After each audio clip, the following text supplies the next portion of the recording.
Hello my dear students. In this video we are going to discuss the project management techniques. As we know that there are certain situations in which the decision maker has to select the best optimal solution. Generally, the optimal solutions are selected on the basis of several mathematical or graphical techniques. In today's lecture, we are going to discuss two such techniques that are used to optimize a project. We would be discussing about two well-known techniques of project management. These are known as project evaluation and review technique and critical path method. These techniques are very useful in planning and controlling of projects of larger size. Before moving ahead, we should understand the meaning of project. A project is an interrelated set of activities that has a definite starting and ending point, and that results in a unique product or service. In other words, we can say that a project consists of large number of activities that are basically interrelated and can be arranged in a logical order. Being a set of large number of activities makes a project very complex to manage. For example, construction of a residential complex, construction of a shopping center, construction of a ship or aircraft, research project for the development of a new drug, space projects or space missions, and mega installations are some examples of projects which are larger in size and thus very complex to manage. Further, project management can be defined as a combination of scientific techniques that are used for the purpose of planning, implementing, monitoring, and controlling the various activities or aspects of a project. That can include the time, money, materials, manpower, and other resources. The objectives of project management may vary from profit maximization to cost minimization, or the minimization of the total time that is taken to complete a project. So to manage the complex and mega projects, there are several mathematical techniques or analytical techniques that are used or can be used in different situations. In this lecture, we would discuss about some network analysis techniques that are used for the purpose of management of a project. A network basically is a graphic representation or depiction of various activities that are conducted and the combination of events that occurred during the completion of a project. So basically, a network is a graphic representation of several activities or events that might take place during the completion of a project in hand. Generally, there are two types of network analysis techniques that are very well known and are used for the purpose of project management. These are, the first one is project evaluation and review technique, that is known as PERT, and second one is the critical path method, that is CPM technique. So these are two very popular techniques that are used for the purpose of management of a project. What is the use of PERT and CPM in project management? First one is the use in planning. PERT and CPM are very useful techniques for the purpose of planning about the overall layout of the project, estimation of time consumed by different activities and by the overall project or whole project, estimation of requirement of resources for all the activities, setting the time and sequence of performing various jobs that are required or that are required to complete the project. So the first and basic purpose of using PERT and CPM is to help the management in planning about certain and key aspects of the project that may vary from determining or laying the overall layout of the project, estimating the time, estimation of the requirement of different resources for different activities, setting the time and sequence of different activities. So these activities are very crucial for the successful completion of any project. The second use of PERT and CPM is about the controlling. At planning stage, with the help of PERT and CPM, the management sets different standards or goals for different activities and for the project in whole.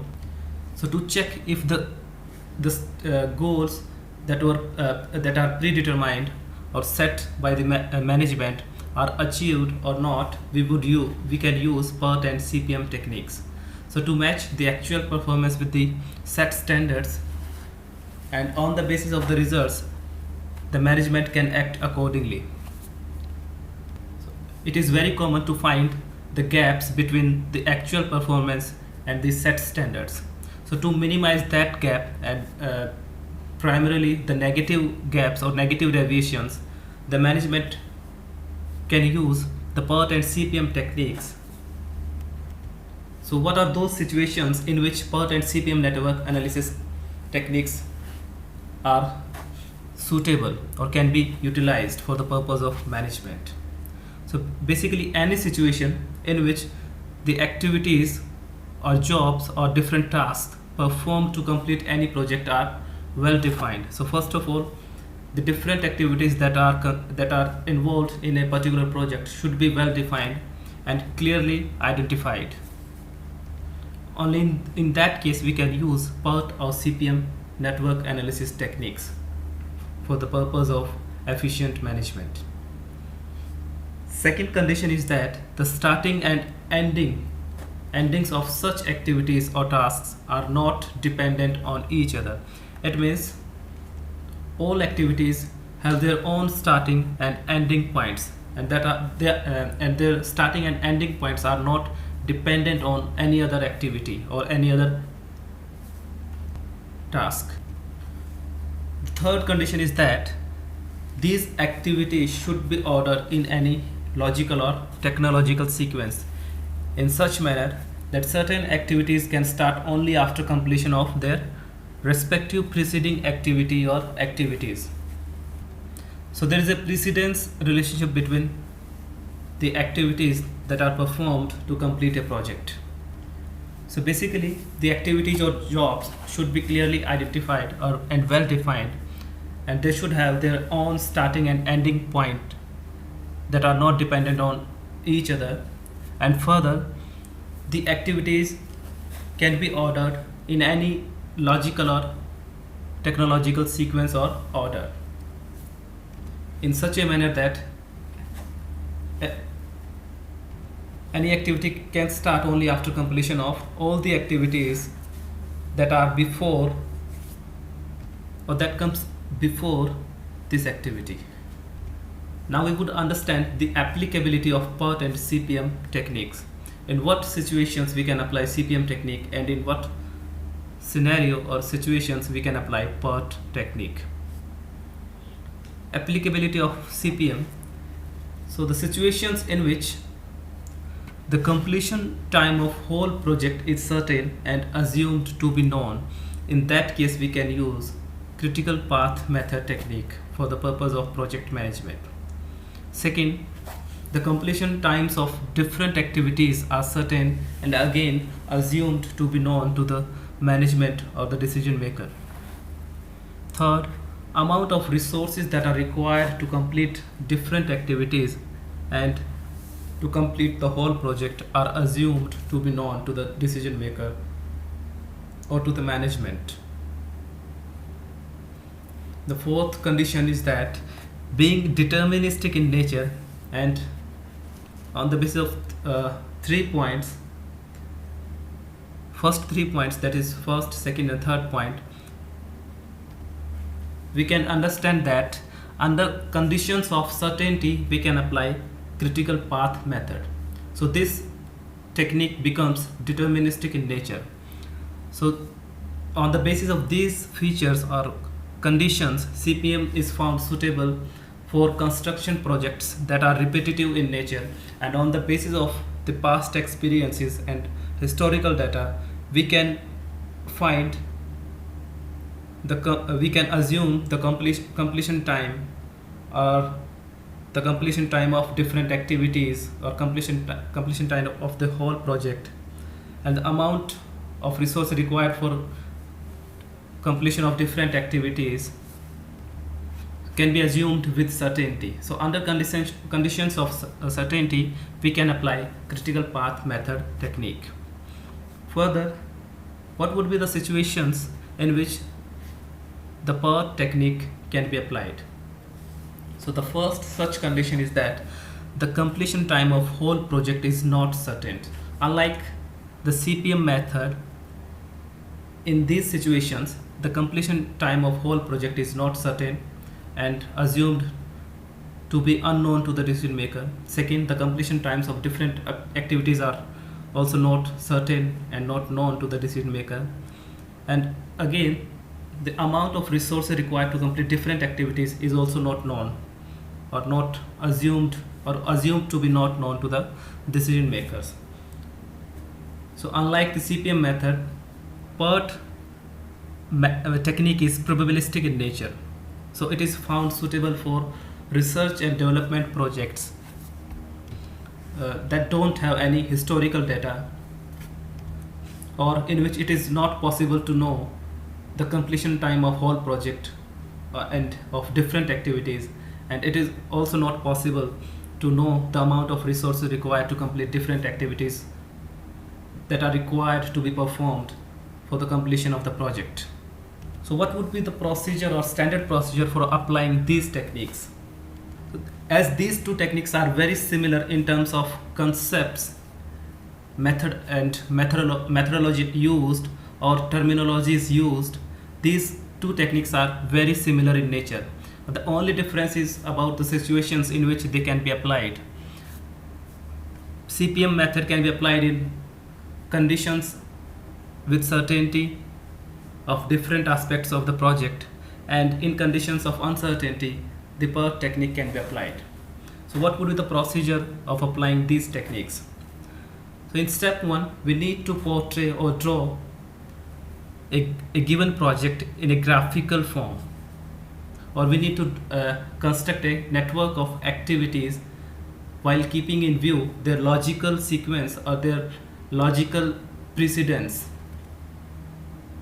In step 2, we need to analyze the network by determining different aspects of the network, that is the earliest start, earliest finish, latest start of an activity, or latest finish of the activities that are performed in a project.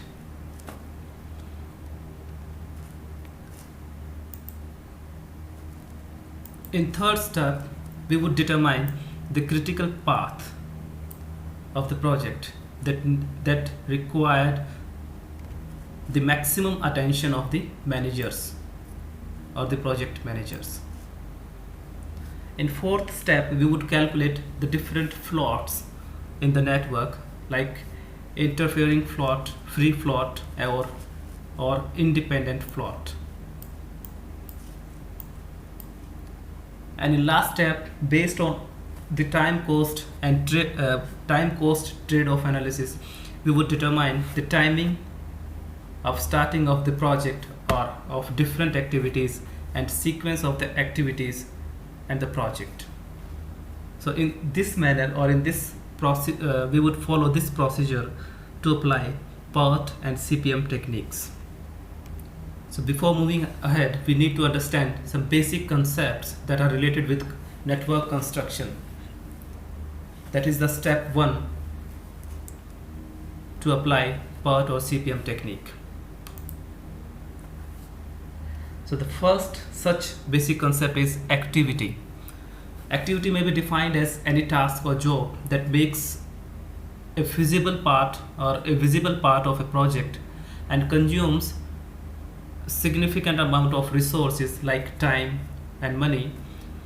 Further, it has a definable starting and ending point which makes it a separate and recognizable part of the project. Basically, activities in a network are shown in form of arrows or arcs.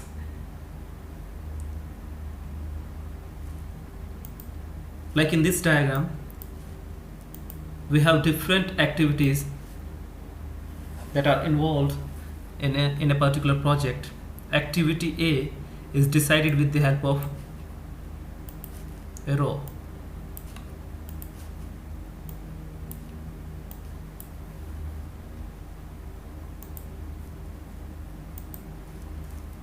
Like activity is defined by this row, this arrow. Similarly, B activity is shown by this arrow that is between point 2 and 3.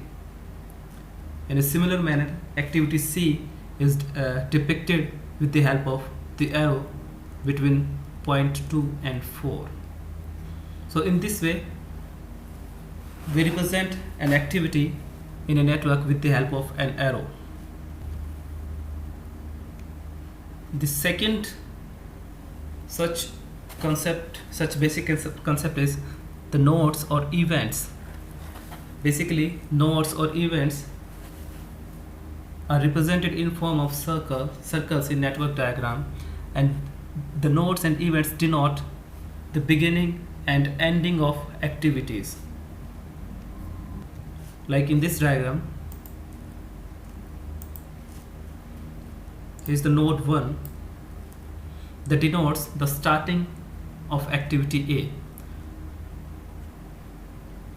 and there is the second node, node 2, that denotes the ending of activity A, and further it denotes the starting of activity B and starting of activity C. So basically, nodes or events in a network shows the starting point or ending point of different activities. So if we talk about activity A, in this case, 1 would be the starting point of activity A and 2 would be the ending point of the activity A. 1 would be known as the tail event, as it denotes the tail of an arrow, and 2 would be known as the head event, as it represents the head of an arrow. So 1 would be as tail event and 2 would be known as the head event. And in case of B, if you talk about the activity B, 2 would be the tail event and 3 would be the head event.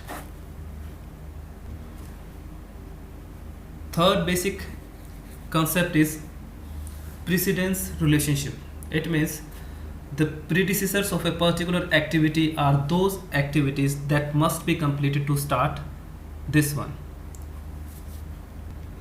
So that means to start any activity, all the preceding activity of that activity must be completed. Only after that a particular activity can be started. So the precedence can be of two types. The first one is immediate predecessor.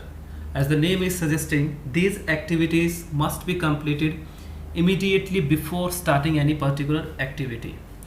That's why these are known as immediate predecessor.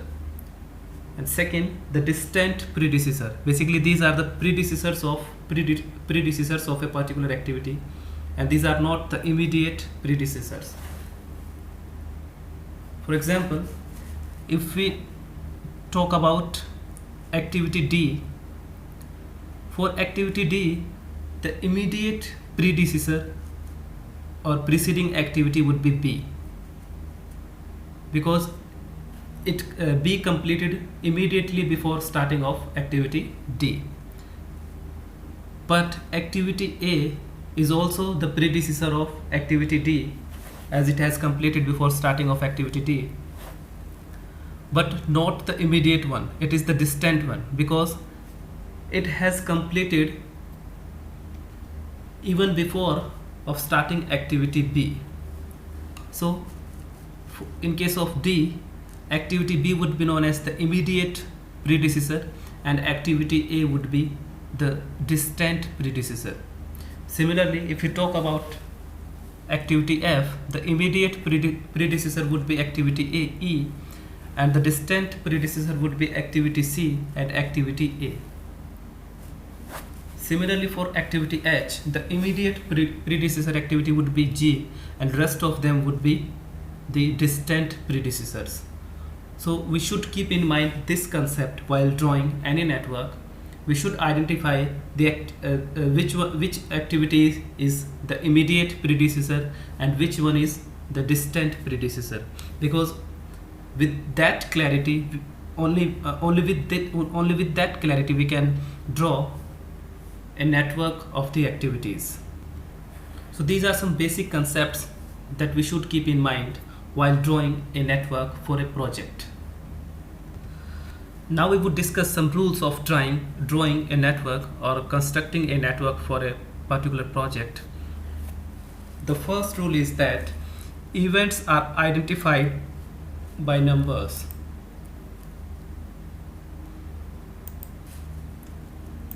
Events are identified by numbers. As you can see in this network, there are red circles which are denoted or identified with a specific number. Like the first event, generally we start from the left hand side and we assign first event a numerical value equal to 1. Similarly, second event is denoted as 2 and third event is denoted as 3. So basically we start from the left side and we assign numbers to events in an ascending order. Like you can see, first one is denoted as 1, second as 2, third is 3, similarly fourth one as 4, fifth one as 5.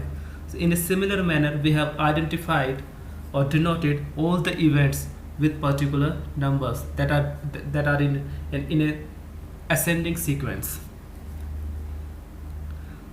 The second rule of drawing a network is that activities of a network are identified by numbers of their starting and terminating events.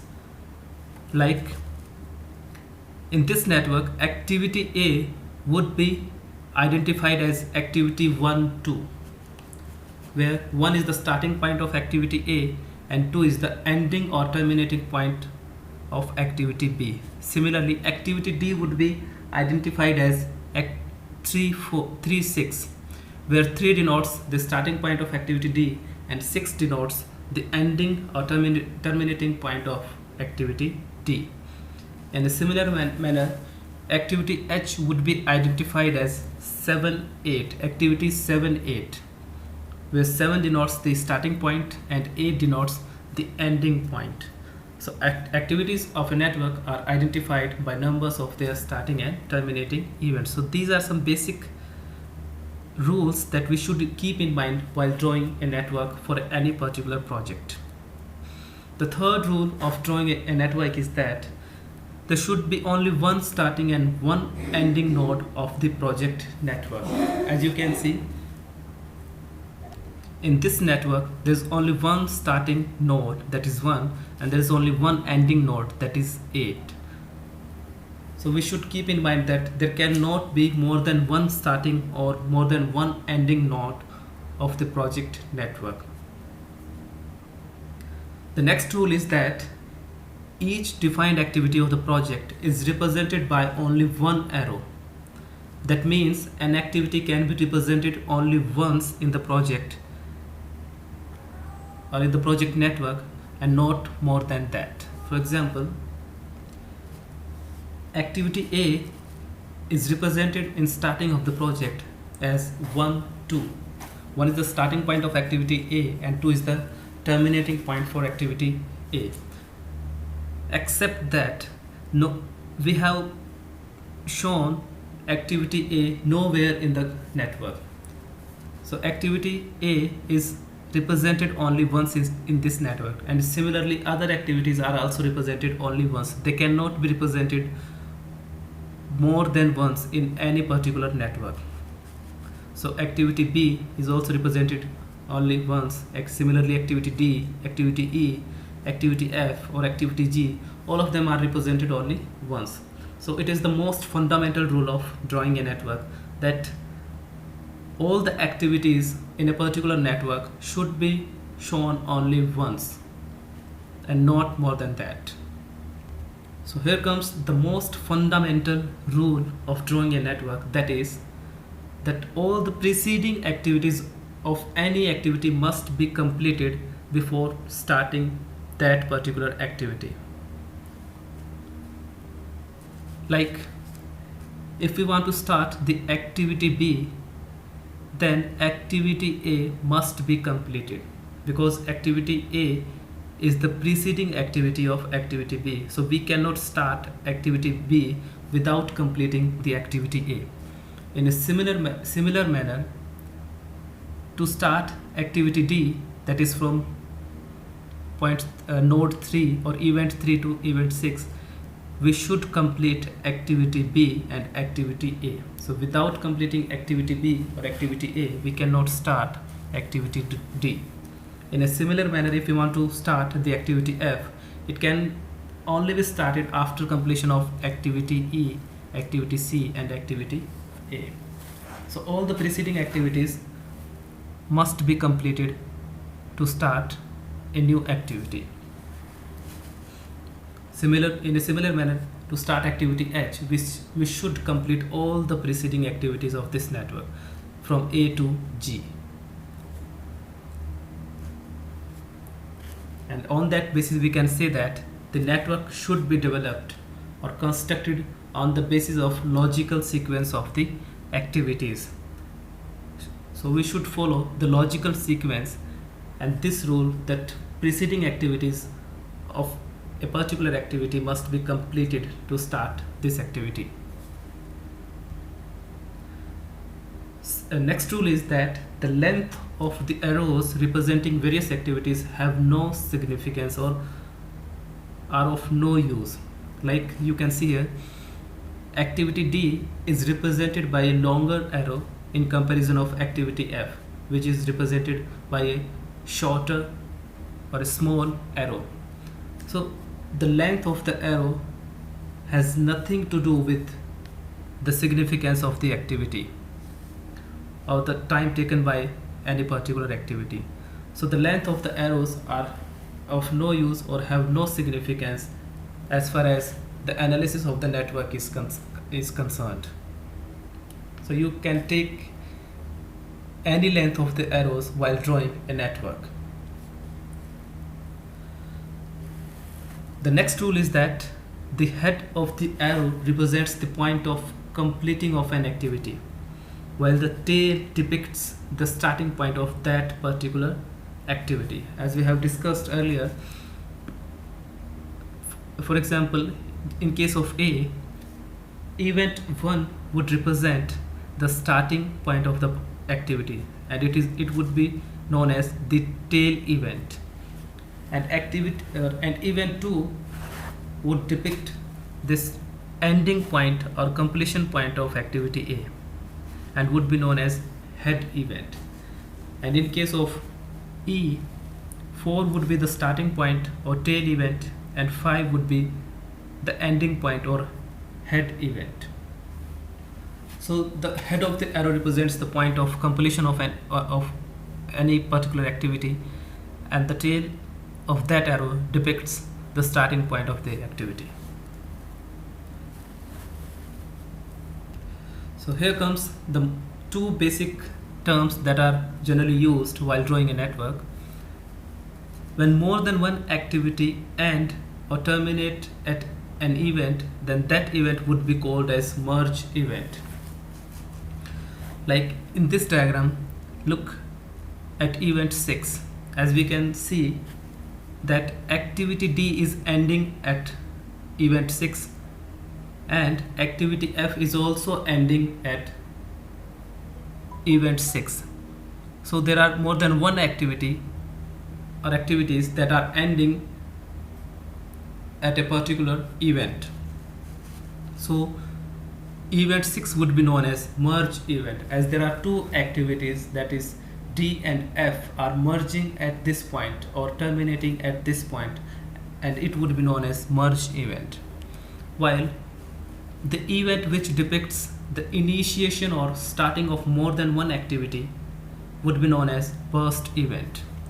Like in this diagram we can see the node 2 or event 2 depicts the starting of two activities, that is activity B and activity C. So event 2 would be known as the burst event, because more than one activities are emanating from this particular event. So there are two fundamental terms, merge event and burst event. So merge event would depict the end or termination of more than one activity, and burst event would show or depict the starting or initiation of more than one activity. The final rule that is of great importance while drawing a network is that there cannot be two parallel activities between similar starting and ending events. That means if there are two events like 1 and 3 in this particular network, then there cannot be two activities between these 2 points which have the same starting point or starting event and same or similar ending point. If there are such activities, if there are such activities, then dummy activities are required to draw the network. So here comes the concept of dummy activity. Dummy activities are those activities which are not the real activity or not represents any real part of a project, but we have to show them in a particular network. And in what situations we need to draw the dummy activity? In situations in which, or unusual circumstances in which, there are two or more activities that have same starting and ending events. So there can be two such situations. The first one is that when two or more activities start and terminate at same event, that is known as identity dummy. So in the first graph, as we can see here, there are two activities, activity C and activity B, which are happening or taking place between this event and this event. So in that case, what we need to do, we have to introduce a dummy activity. And how we would do that, like we can do in this way. We would represent the activity C through another route by including a dummy activity. Here the activity B would be represented directly between node A and node D, or you can give any number to this event. So suppose it is 1 and it is 2. So between event 1 and 2 there are two activities, activity B and activity C. As we cannot represent them, so we need to draw the dummy activity. So first what we need to do, simply draw any of the activity between two given events. That is, we have drawn activity B between the given events. The second activity would be drawn like this. Start from the starting node, the second activity, and introduce a new event, that is number 3, and from this event draw a dummy activity between event 3 and event 2. So in this way we can introduce the dummy activity. So by this way, now we can see that activity B and activity C do not have the same starting or ending events, because we have introduced the dummy activity. The second situation in which we need to introduce the dummy activity is that when two or more activities share the same precedence activity but not all the precedents are shared. It means if two activities have some common predecessors, or all or have some similar predecessors, but not all of the predecessors are same. We can understand with the help of this second diagram. So let's have a look on activity or event activity C and activity D. The predecessor of activity C is activity A, like you can see in this diagram, and the predecessors of activity D includes activity B and activity A also, as there is a common predecessor, that is A. Activity D and activity C both have a common predecessor, that is activity A, but in addition to A, activity D also have an additional predecessor, that is activity B. So it shows the situation in which some activities share the some precedence activities, but not all of them. So to handle such situations, we need to draw the dummy activity in this manner. By drawing a dotted arrow, we can see, or by drawing a dashed arrow, we can see that there is a dummy activity between event 4 and 3. That shows that activity D has two predecessors. One is activity B and another one is activity A. So in this way we can complete our network for a particular project. So these were some basic rules that should be kept in mind while drawing a network to manage a particular project in an efficient manner. So these were some basic concepts, or the introduction of the PERT and CPM techniques. In next videos of this lecture series, we would discuss how to find the earliest start, or how to calculate the earliest start, latest start, earliest finish, or latest finish for the activities in a particular network. Thank you.